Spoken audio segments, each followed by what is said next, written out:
Coming up in today's bulletin, Prime Minister Honorable Jeremiah Manell calls on all Solomon Islanders to join hands and stop the alleged kidnapping incidents in Honiara.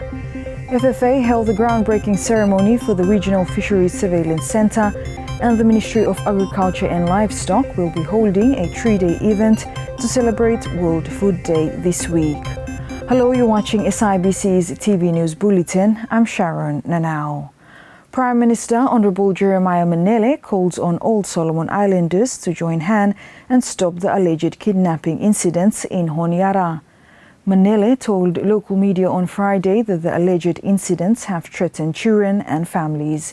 He says such a threat has no place in society and calling on all Solomon Islanders to help stop such alleged incidents.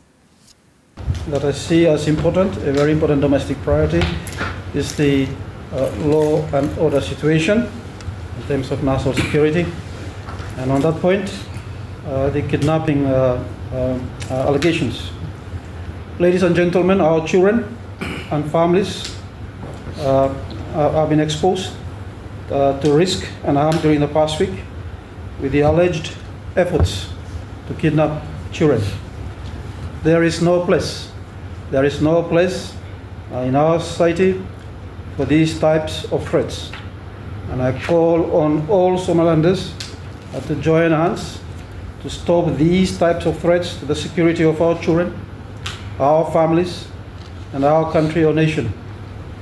On that note, let me take the opportunity to convey my sincere gratitude and appreciation to the Deputy Prime Minister, who was acting Prime Minister, with the support of the Attorney General, the Special Secretary to the Prime Minister, the Secretary to Cabinet, as well as with other senior officials, including the Commissioner of Police and his team, for convening that joint press conference to address this issue. That was important and that is key. And as I've said, I acknowledge those efforts. Meanwhile, the Prime Minister questioned why the leader of the opposition is very quiet about the issue despite its seriousness in terms of the security. By the same token, ladies and gentlemen, this is an issue, the kidnapping issue. This is an issue that should have bipartisan expressions of concern. But the silence from the leader of opposition, who normally comments on everything, but not on this issue that actually threatens the security of our children, is deafening. So you should ask him what's his view and why he is not commenting.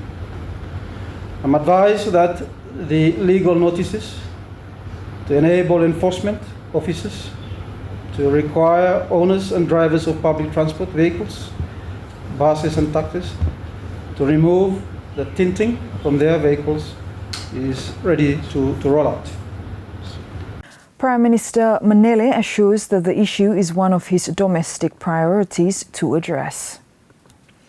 FFA held the groundbreaking ceremony for the Regional Fisheries Surveillance Centre in Honiara. Elisa Kukutu reports. The Foreign Fisheries Agency FFA on Friday held the groundbreaking ceremony for the Regional Fisheries Surveillance Centre in Honiara. Speaking at the groundbreaking ceremony, Prime Minister Jeremiah Manell said the new centre will help improve surveillance and build the Pacific region's capacity in marine resource conservation and protection. Ladies and gentlemen, the current centre, which is located in this building, continues to provide cutting-edge and world-leading fisheries monitoring and surveillance tools and services for our membership, which has led to significant reductions in illegal, unreported, and unregulated fishing in the region.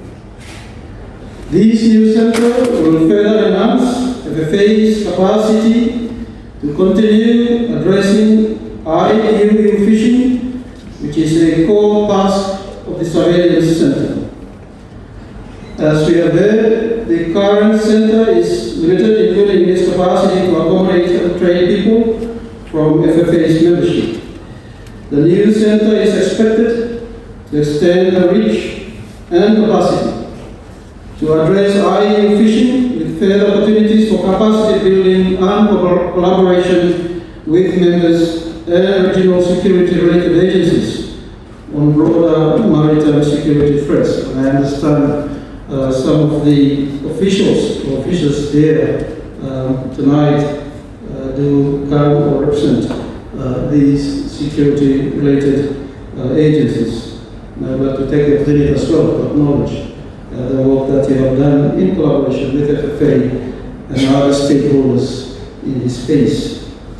With the new center, I have no doubt that the FFA will continue to grow from strength to strength.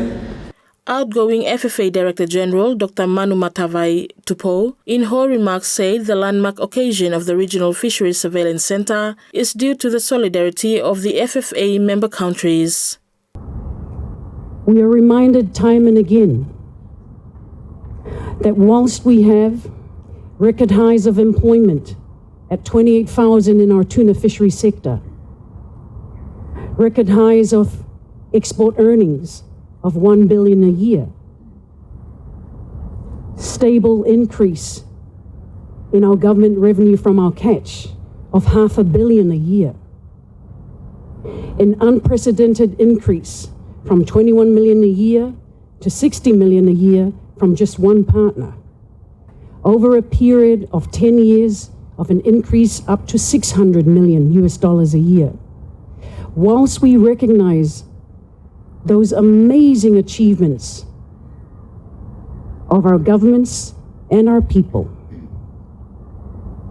the hard-working officials and your honourable ministers of the FFA membership, we always remember that what lies at the center of our work is our people.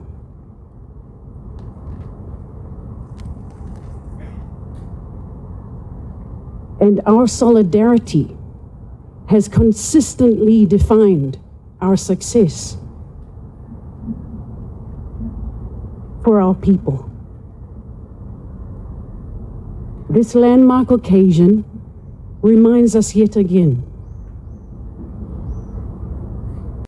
For SIBC TV, I'm Eliza Kukutu. The Ministry of Agriculture and Livestock will be holding a 3-day event to celebrate World Food Day this week. Eliza Kukutu reports. The Ministry of Agriculture and Livestock will be holding a 3-day event to celebrate World Food Day this week. Deputy Secretary Technical Michael Hoota confirmed to SIBC News in an interview. He said this year's celebration is held under the theme Right to Food for a Better Future. Yeah, so usually the World Food Day is an annual event when usually happen on October 16th. Yeah? This year due to other commitments, so we will boom. This World Food Day celebrations go to 30th October to 1st November. 3-day event happen lo FOPA. We will confirm that it will happen in lo FOPA, lo Panatina venue lo Sinu, and done in collaboration with them UN Food and Agriculture Organization. Yeah, the theme for this year is right to food for a better life and better future. Okay, this event aim for raising awareness about food supply and distribution issues, not only solo but also around the world. Meanwhile, Director Martin Jaiki says the 3-day event will see the participation of the key stakeholders and competitions that will see the participation of schools.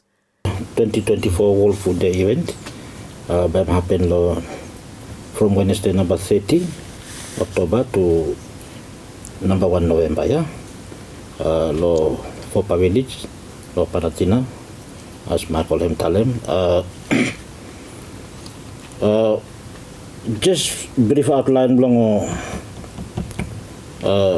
programs by him take place nama. It's a 3 days event. We'll have main speakers like our FAO rep, Solomon Islands country rep, the PS Formal, and our guest of honor, by him deliver keynote address him minister for Manell. Fund strategy him in place, so ministry him like launch it now for implementing it. Awesome. So some fella main events will happen for 3 days now.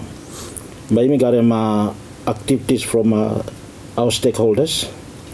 We have our farmers, we have our state-owned enterprises, NGOs, CSOs, our civil society organizations, a private sector, one other big group within the agriculture, food and agriculture sector, yeah, and also our faith-based institutions. Competition for Form 4 secondary school students. We have cooking competitions, and we have essay competitions for our Form 1 and Form 2 students.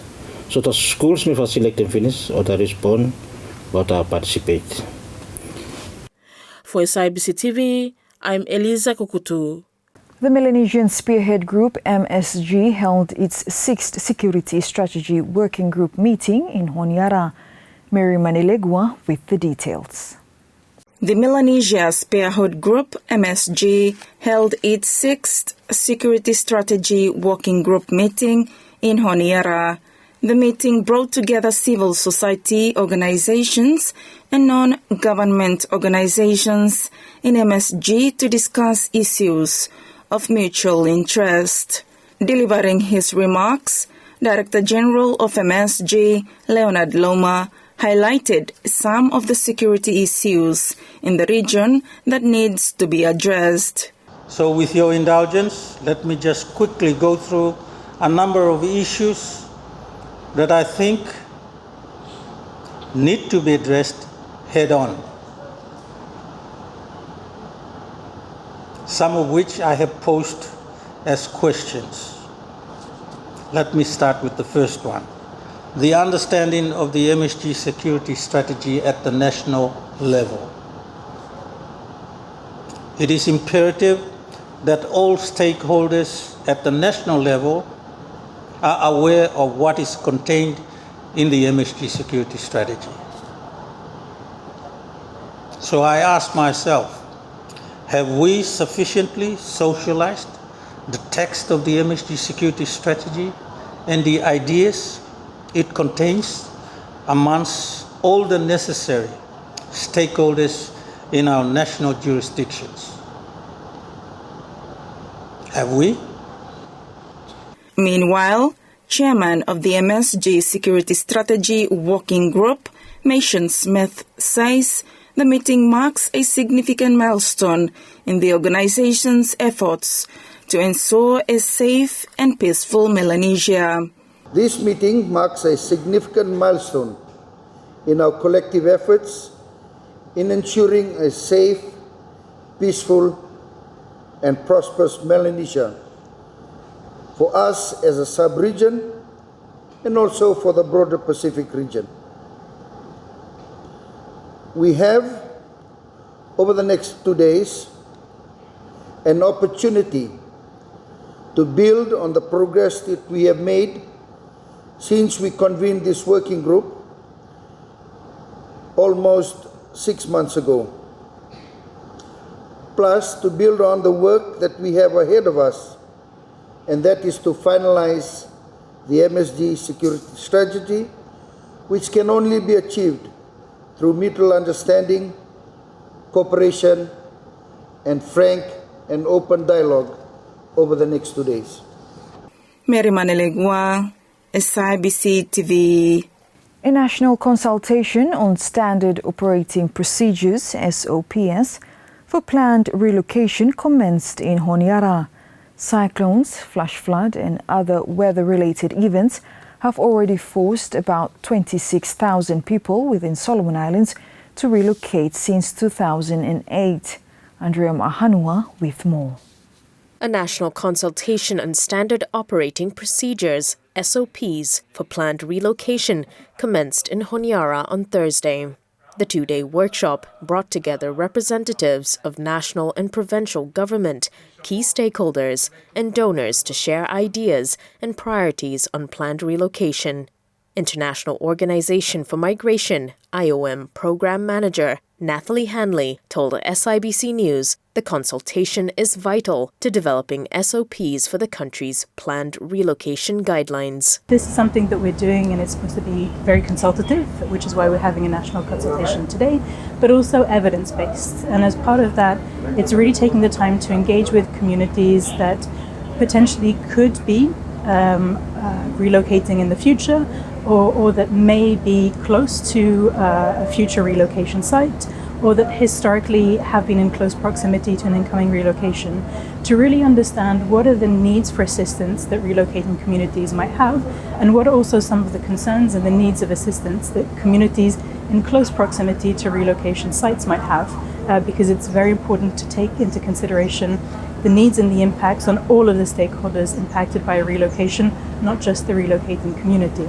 Planned relocation is a strategy for climate change adaptation and is considered a last resort for affected communities. Permanent Secretary for the Ministry of Environment, Susan Sulu, says climate-driven relocation has already taken place in the country. So we acknowledge the threats that climate change poses for us, and as well as the need to be able to respond.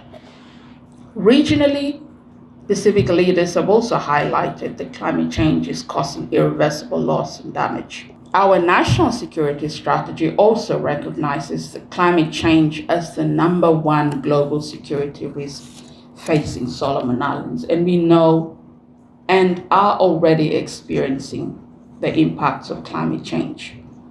Climate-driven relocation is already occurring in Solomon Islands, with some sites already identified as or will be benefiting from planned relocation. SIBC News understands the consultation is funded by the Korea International Cooperation Agency, KOICA, and is supported by IOM in partnership with the Solomon Islands government. The national consultation concluded on Friday. Andrea Maahanwa for SIBC TV. Now, St. Nicholas Anglican College has denied circulating this year's examination papers to its students. Mary Manell with the details. St. Nicholas Anglican College has denied circulating this year's examination papers to its students. This comes after a social media post showing a link to access this year's paper.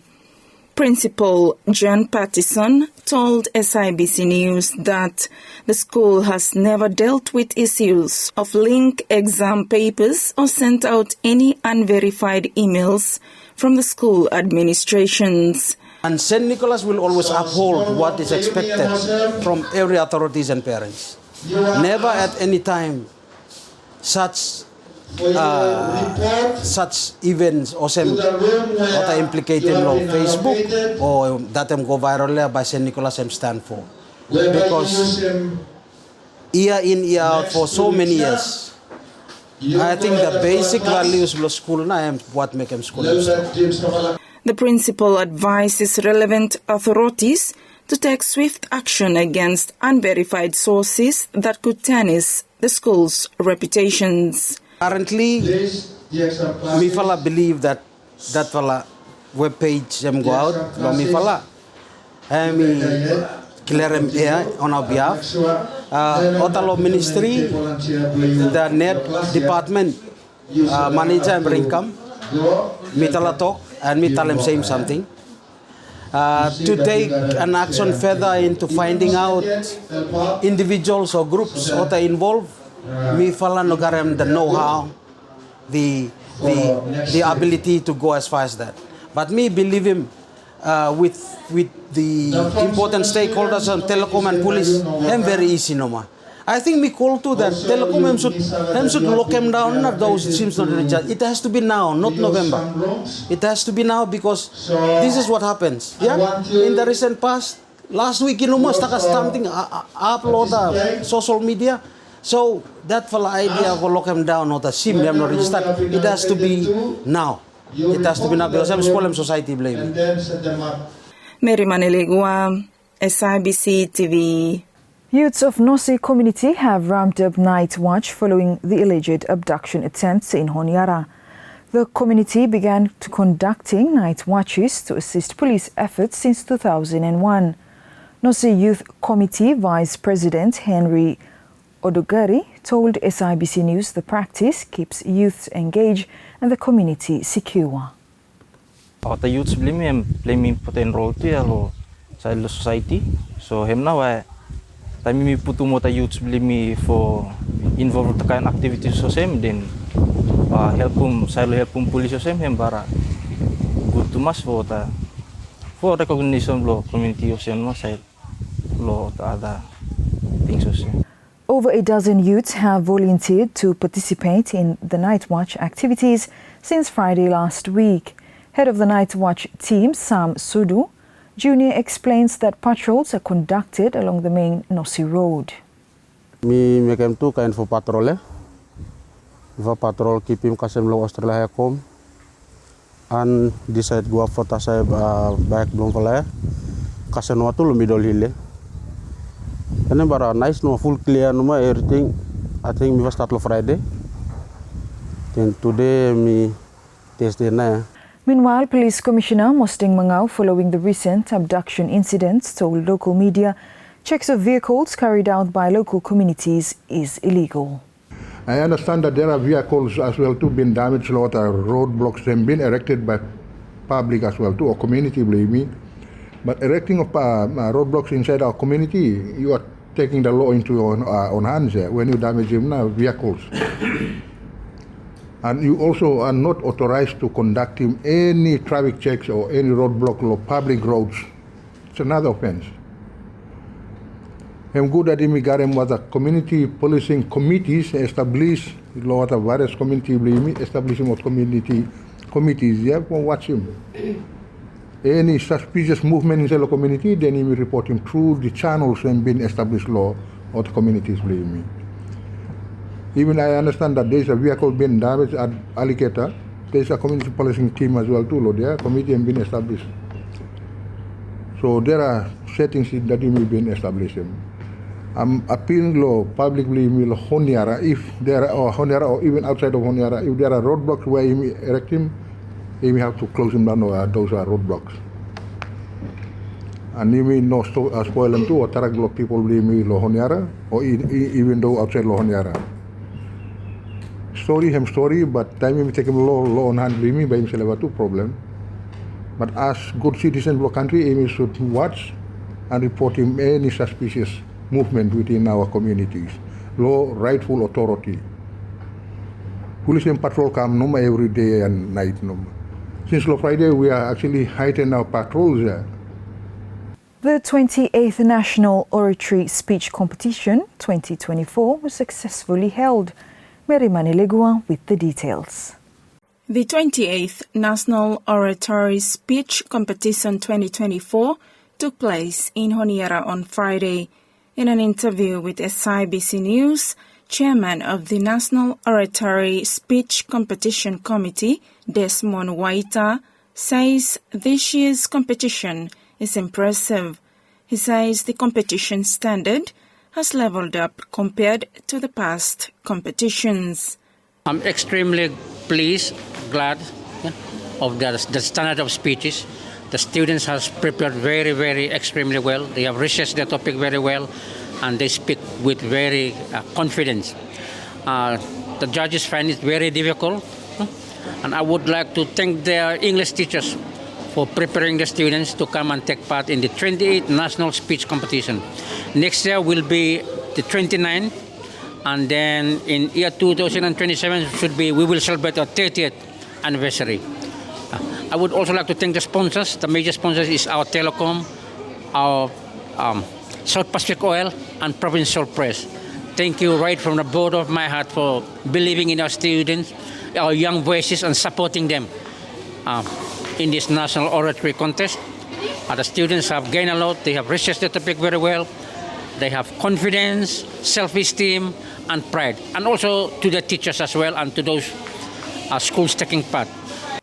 Meanwhile, the winner of the senior category, Bessie Noni Pitu, expressed her satisfactory with her results as the winner of the senior category. It was really unexpected, but yeah, kami para really happy, and then outcome para it's satisfactory. Me just like for cinema, about students were about for like years to come about attending a speech competition. Me just like for cinema, do your best, English grammar, understanding that one, and then confidence level, no shy too much, Me everyone confidence no mahem building up this one.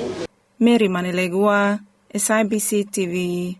And now the latest in sports with Crofton Utukana. The Tahiti national beach soccer team successfully defended their title at the OFC Beach Soccer Men's Nations Cup over the weekend in Honiara. The Tikitoa reclaimed their title with a 3-2 victory over Solomon Islands in a closely contested grand final at the SIF Academy. Following the match, Tahiti captain Rayamanali Funkui told SIBC Sports that while the final was tough, his team's mental resilience proved vital to their success. It was a great game. The same, I think, than Tuesday. But the score is not high from as Tuesday. But I think the both teams play very well. They fight a lot. It's a final. It's hard. Nobody want to leave the game. I think the public assist at a great match, and I'm so proud of my boys because we never give up. It's hard to play here in front of Solomon fans, and I want to thank the Solomon team who play very well too, and they never give up too. And at the final, yes, good for us winning this game, but it was very hot for us today. The victory also secured Tahiti's a spot in the 2025 Beach Soccer World Cup set to be hosted in Seychelles. Right now, first we enjoyed this title, and after maybe we will see with the coach, with the federation, how we prepare the World Cup. Right now, I'm old now. I just enjoy every moment, every time I spend here in Honiara. Maybe it's my last time I come here, but I'm very proud to represent for 8th time the Oceania in the World Cup, and I promise we will do our best to represent the Oceania in this World Cup. Despite the heartbreaking result for Solomon Islands, head coach James Naka was proud of his players' performance. I think me and Bar are really happy with the performance of the boys today. We take a lead, thank you coming from behind. But how the performance boys today, me and Bar are happy playing very well today. Game here, Bar look 50-50 no, but we are missing one chance. So retain from Mokan and not scoring pretty well. So overall boys perform good too much today. I think from the previous years, Tahiti scoring a lot higher. But this year, I think twice out winning Mifale, only one goal difference. So which is boys are performing and boys are improving, and boys doing good. That's why scoring only one goal. Meanwhile, Fiji secured 3rd place in the competition by defeating Papua New Guinea with 4 unanswered goals. Crofton Utukana, SIBC TV.